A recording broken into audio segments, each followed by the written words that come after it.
Ezekiel surveys a valley full of dry bones. Sun-bleached and brittle, they represent the grief and hopelessness of an entire people, the people of Israel. Prophesy to these bones and say to them, O dry bones, hear the word of the Lord. Then a great rattling swept across the valley, and the bones came together, bone to bone. Sinew and flesh and skin knit themselves into one until bodies formed. But there was no breath. There was no life. Not yet. Ezekiel in the Valley of Bones is a beloved story that really sparks the imagination. I can picture the scene right now, can't you? Heck, we've probably all seen it in a movie. But what this story represents is the desolation of the spirit. When Ezekiel was given this vision, the people of Israel had lost everything. War came for them, and their homeland and families were torn apart. Their faith lay ravaged on the ground, hope trampled by a Babylon army. Where was God? Why had God abandoned them? And how many of us ask ourselves this same question?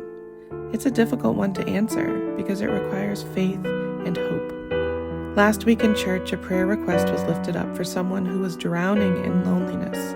The isolation of COVID had them in its grip. I couldn't help but think of this as I studied Ezekiel this week.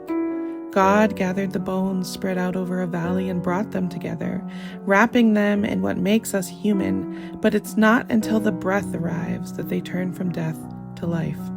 Prophesy to the breath and say, Come from the four winds, O breath, and breathe upon these slain that they may live. The breath of God, the Spirit, is vital. In Genesis, God breathes life into Adam and he becomes a living being. In the New Testament, Jesus breathes on his disciples and they receive the Holy Spirit. In the same way, the breath of God in Ezekiel represents the power of God to revive and sustain us. Breath is life, and this breath is not limited to the Israelites in Ezekiel's vision. It's a promise of God's power to transform and renew us all. It's what brings the dead to life and gives hope to the hopeless. If the Spirit so moves you, sit with this idea of the breath of God for a moment.